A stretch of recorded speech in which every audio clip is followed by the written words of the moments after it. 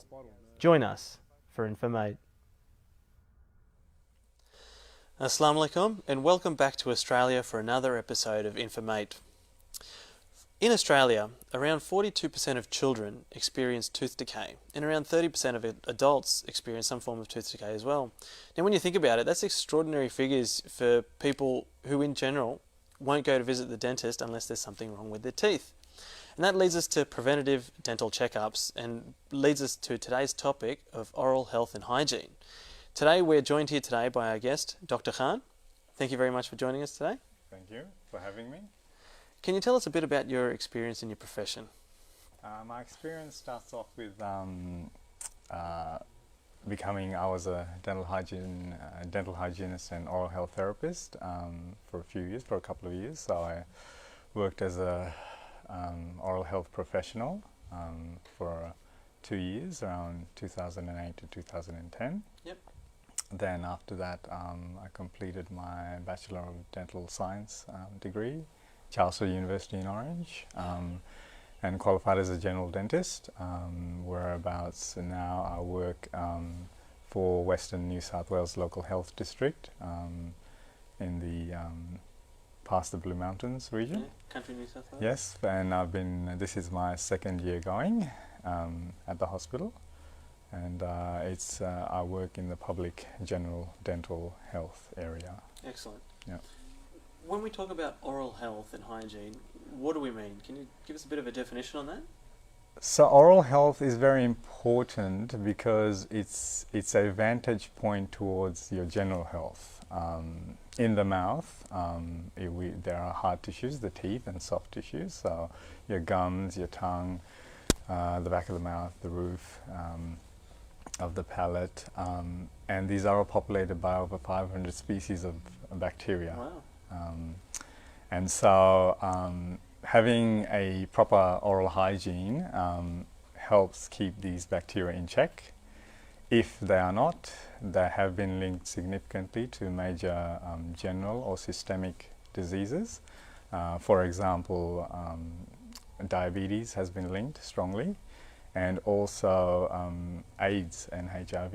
Wow. So this is all stuff that you can find in the roof. You can detect markers in saliva produced in the mouth. Yep. That can link a person's general health and detect these kind of conditions. And there are also saliva tests and kits being developed as a normal diagnostic test, potentially replacing blood tests. Yep. To diagnose medical conditions. Wow. Yes. So it's more than just brushing your teeth. You're looking after your general health as well. Yes. Just taking Yes. care of your Correct. teeth and your Yes. mouth. Yeah. Now, we talk about most people would assume that when we talk about oral hygiene, we're just talking about our teeth. Now, you mentioned that it's a bit more than that. It's about how the behaviors, the habit associated with looking after your teeth. Yes, It is in part very simple steps, brushing your teeth and looking after your soft tissues.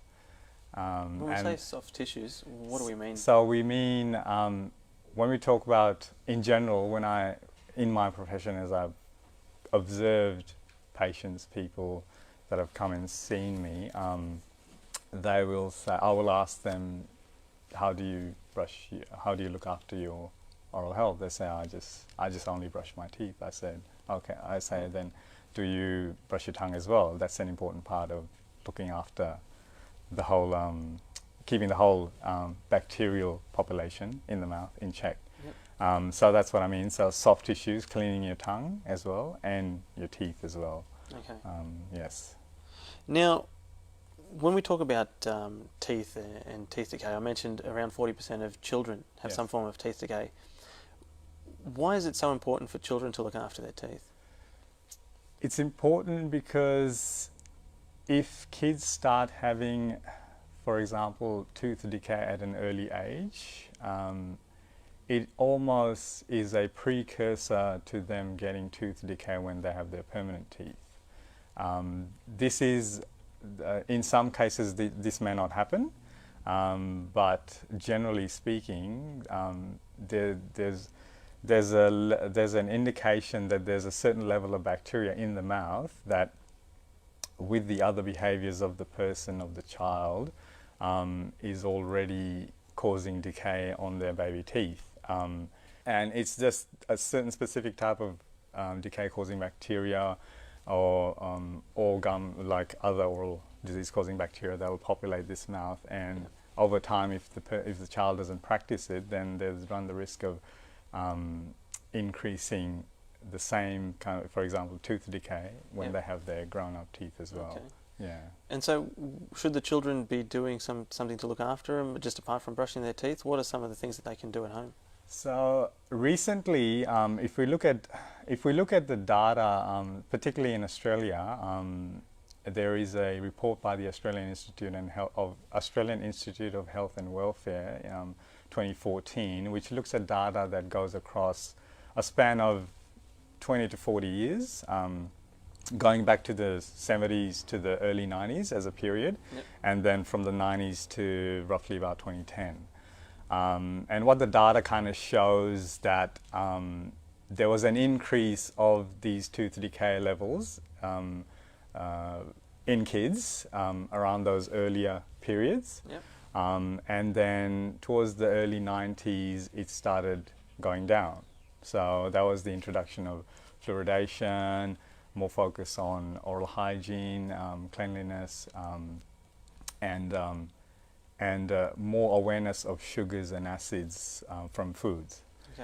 However, recently the trend seems to be, the data seems to be showing that the trend's plateauing, and it's actually kind of heading towards a negative direction. It's getting a little bit worse. So it's getting a little bit worse, and one of the reasons for that potentially is that the availability or the access of sugars, particularly that the kids are getting access to.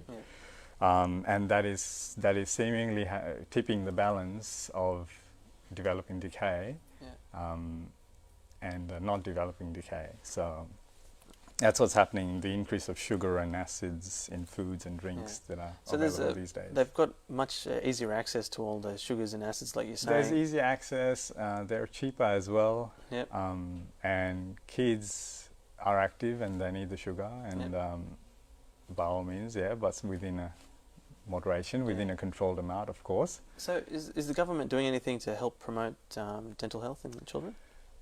There is the Australian government have got a child dental benefits scheme, which helps encourage kids under the age of 18 to go for regular dental checkups at least twice a year, and they can go to any dental practice, whether it's in the public sector or the private sector, and just get a checkup done, completed. For free? Yes, there's a cap, I believe, and the cap generally does cover like a regular checkup. So if there's anything further, then the treatment costs are modified accordingly. Excellent. Now, we've covered children. Now, adults. We mentioned that most people won't go to the dentist. I know I haven't been to the dentist in a while. So, why should adults be going to the dentist, and how often should people be going? Like I said previously, because it is an important part of general health, and there's a lot of simple things. Going for a dental checkup is a very simple part of looking after yourself, because there are common conditions that, as we are all grow up and become adults. The mouth, the oral cavity, the appearance, there's a lot of psychological aspect to it as well. You need a general and functioning, good set of teeth, and be able to speak, be able to function, be able to chew food, things like that. So in the patients that you've been treating, what are some of the trends that you've noticed? In my particular area, in the public sector, the demographic of people that I kind of see is that they have had limited access to dental services, and because we allow them through their concession cards be able to access the dental services that the government provides, I've noticed a trend of missing teeth. Quite a lot.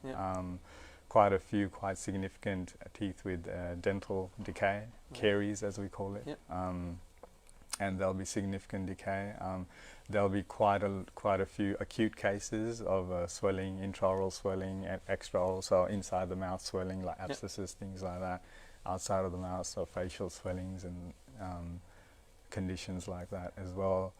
And it's just, and majority of the hygiene,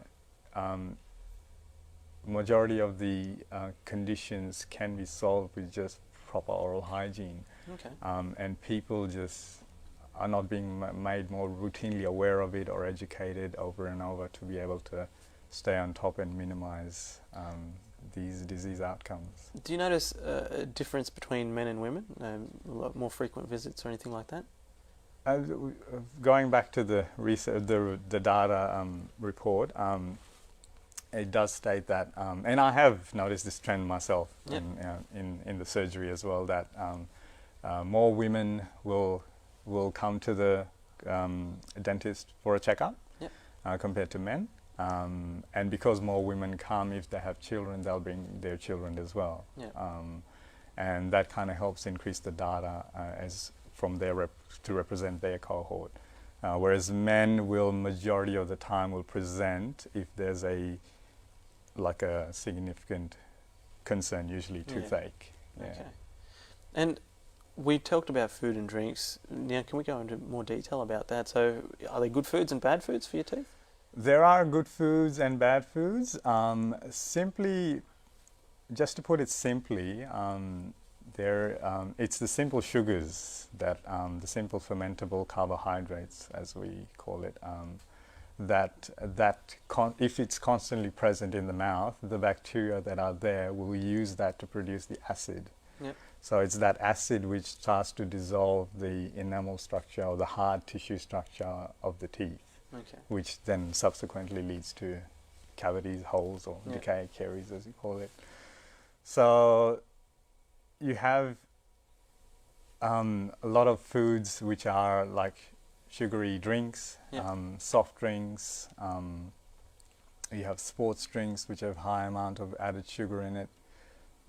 These are all things that kids see and majority of it is processed or packaged foods, which an individual just needs to be a little bit more mindful of or aware of assessing the nutritional quality of it. Sure, if you need that quick sugar hit, fine, but if it's a routine ongoing behavior that is detrimental to the hard tissue in the mouth, namely the teeth. And so with foods, is there any high sugar foods or high acid foods that are bad for your teeth? I suppose the confectionery, you can go back to your confectionery, high sugar content like chocolates, snakes and things like that. Are they just as bad as drinks then? Yeah. They are. As long as they're staying in the mouth, they're not getting cleaned or neutralized by anything, and they will cause significant damage. However, it's the frequency of it, because people can still have the treats, but it's just the frequent snacking of it, which just causes the acid levels in the mouth to stay in the mouth in that environment for a sustained period of time. And anything below what we call a critical pH in the mouth, which is 5.5, if that falls below, then the hard tissue ions of the enamel starts leaching out, which is. But having said that, there are fruits and things as well. People will have lemons, oranges, things like which are still have sugar. So there's natural sugars and acids as well. It's the same principles still apply. It's just we don't want just want to minimise the frequency of the frequency. That's right, the frequency. So is it, if you've had something sugary, you had a chocolate bar in the afternoon, is there something you can do? Can you rinse your mouth? Can you brush your teeth? Generally, what I would tell people when they ask me the question is, if you're going to have a snack, just have it then and there, finish it quickly, and avoid taking a bite, then going away for 10, 15, 20 minutes, then coming back, taking another bite again, because then you just not allowing the saliva in your mouth to neutralize the acidity. So that'll be the first tip. The second tip would be try and reduce your frequency of, try and find nutritious alternatives. And we've got water is a very, very important neutralizer. So if you have something like bottled water, generally in Australia, I think in New South Wales, it's more than 97% of our water is fluoridated. So I would recommend use the tap water and just simple rinsing. Will just help neutralize it. There's also sugar-free gum. People can, if they're averse to chewing a bit of sugar-free gum, it's got sugar, like a sugar substitute, which is not linked to dental decay.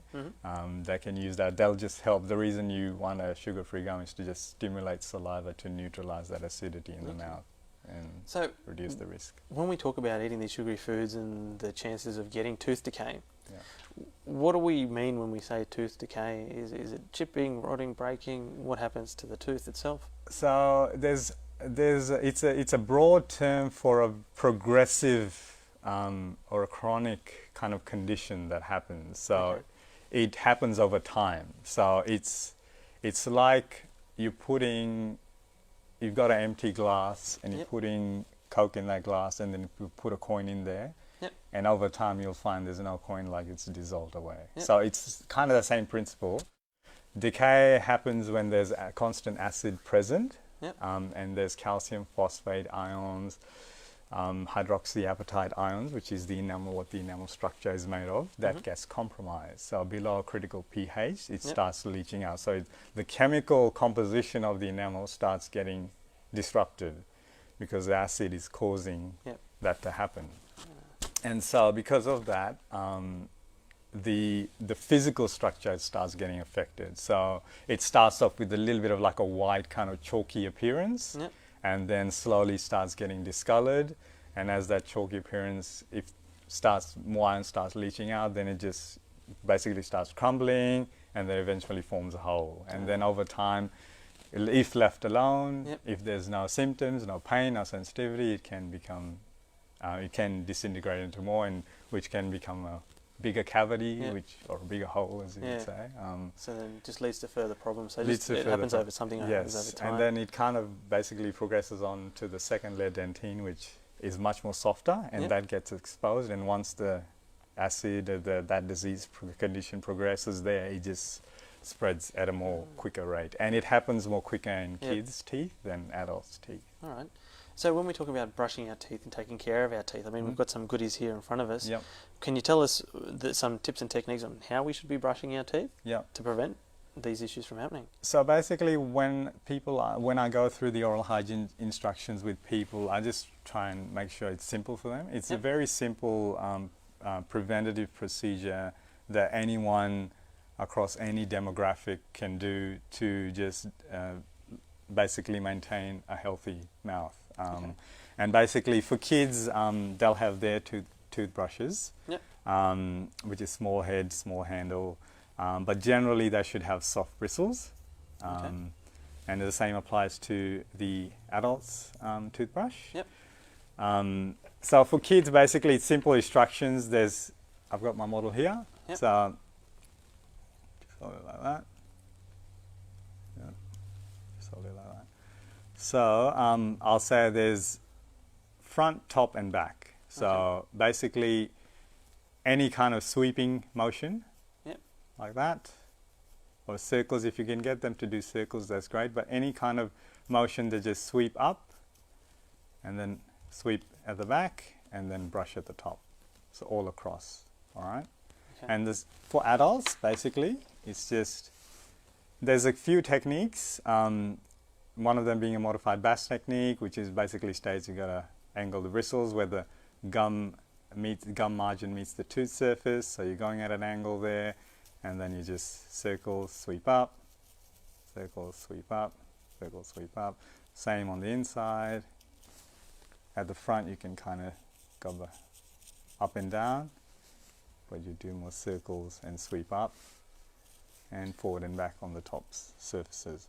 So yeah. You don't want to be going back and forward? So yeah, so avoid anyone. Yeah, so please try and just avoid going back and forth, because you're kind of creating, people will use force with their hands to brush their teeth. So that force is quite a bit of force, and people have kind of sheared off the enamel surfaces. It's called abrasion, so you're abrading your teeth. Abrasion lesion, so you're abrading your teeth by that action. So the more rounded actions, or up and down, more sweepy actions across, will just help dissipate the pressure and the force, and will effectively clean your teeth. And you don't need to apply too much pressure either. A lot of people will try and really scrub their teeth, and in doing so, the side effect is they shear the enamel away, which is not ideal. So apart from brushing your teeth, should we be flossing our teeth as well? So we should be flossing, and flossing if you can, especially after meals, if it's allowed. So there's a certain type. So I show people to do it like this. So loop it through your middle fingers. So if you demonstrate on our model here, and then you're just basically sliding it across down there, and then up there, and down there, there. So this is just a brief demonstration. There are so many videos if people look up on YouTube, for kids as well particularly. There are techniques that are visually that can show people how to clean the teeth, but the principles stay the same. So more rounded actions for adults, more sweeping up and down for kids. Avoid going back and forth. And then for floss, obviously, try and slide so you're gliding it in between, so you're not, pushing it through the gums and down, trying to hurt your gums. We've got some mouthwash here too, and the TV will have you believe that it's a 3-step program. So should we be rinsing our mouth after? So before I proceed on to the mouth rinse, we haven't talked about toothpaste. So, so with the brushing, for kids, it's usually if it covers their bristles, significant amount, they say 2 centimeters. Some say pea size for under 6 years, but as long as it's a fluoridated toothpaste, under 6 years generally a pea size, and then over 6 is generally they can go to an adult size toothpaste and use about say 1 to 2 centimeters. As long as they've put that, use it. And the thought is I'll promote is what we call spit don't rinse. So when we brush our teeth, all the foam develops in the mouth, then you spit that foam out hygienically, obviously, and then you don't rinse. So whatever residual toothpaste that gets left behind, the fluoride in that toothpaste will just help keep things, keep the enamel, get all the ions that probably have been leached out during the day, from foods, acid, sugars, etc. The fluoride will just help negate that and try and bring those ions back. And re-strengthen the enamel again. It's a very simple and effective technique to preventing getting further tooth decay in your teeth. And the mouth rinse. So mouth rinse, personally, I believe it's more of to use as a mouth freshener. It's not a replacement for what we've talked about the brushing. The key things is in the mouth you have plaque that forms, and that plaque has got a colony of bacteria there, which is like their little houses that create around the teeth, and then basically when you have the substrate, the sugar acids come in, they just work well together to start doing the sugar. The mouth rinse is, so you need to physically remove it, so that's important. So flossing agitates the plaque in between the teeth. And brushing will help agitate and further remove plaque away from all the other surfaces. And mouth rinse, if you have, for example, bad breath, that's when I'll recommend people to use just a general mouth rinse, just as a mouth freshener. It's got limited effects, but there are certain individual cases for people who have gum disease where there's a specific type of mouth rinse, more of a medicated mouth rinse that they can use to use as part of their oral health regime. Excellent. So if we don't look after our teeth properly and you get people to come to you, what are some of the diseases of the mouth they can develop? So diseases of the mouth, like I said, tooth decay, there's gum disease. Gum disease can be classified into gingivitis, which is just your generalized inflammation. That's when people will start to have a concern or complain about bleeding gums. And it generally takes about 24 hours for the plaque to sit around undisturbed around your gums to start causing that effect, so the bleeding gums effect.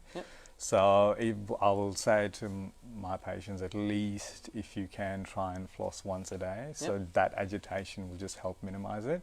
But that's a generally speaking kind of sense. There are specific cases where the other type of gum condition called periodontitis is where the gum inflammation just progresses. So you have further disease progression of the ligaments and the bone underneath and around the teeth, which get reduced due to the constant inflammation in the gums, and that requires more routine hygiene specialists, like hygiene maintenance, and specialist referrals and treatments. Yeah. So if there's something that you can give our viewers, just a couple of tips that they should be doing each and every day, what would be the message that you would leave them with? I would leave them with basically what we've just essentially talked about, is just have a, if someone just was sitting with me like as you are right now, I'd say have a soft toothbrush, okay? I would personally say use a toothbrush that's got a small head, all right? It's just a normal fluoridated toothpaste. Brush your teeth, but I would say brush your tongue first, so you're reducing the bacterial load that gets set on your teeth, and then you brush with your fluoridated toothpaste and soft toothbrush, and then you spit but don't rinse. So, but if you are having difficulty doing that, if you're rinsing with water, but what I would say, just with your clean finger, just get a little bit of toothpaste, rub it around, and just let it sit for a few minutes. And that's excellent. And have some wax floss to just agitate the bacteria in between your teeth. Brilliant. So thank you very much for joining us in today's program. We look forward to having you again to talk about some more of these topics in a bit more detail for our viewers. Now, as we've talked about today, it's very important to look after your teeth. We need to make sure that we're brushing our teeth, we need to make sure that we floss our teeth, and that we spit and we don't rinse.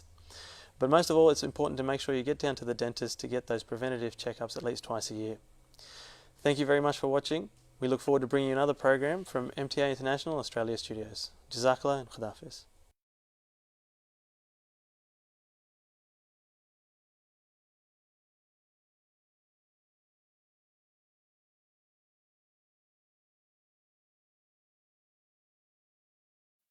ما كان محمد أبا أحد من رجالكم ولكن رسول الله وخاتم النبيين.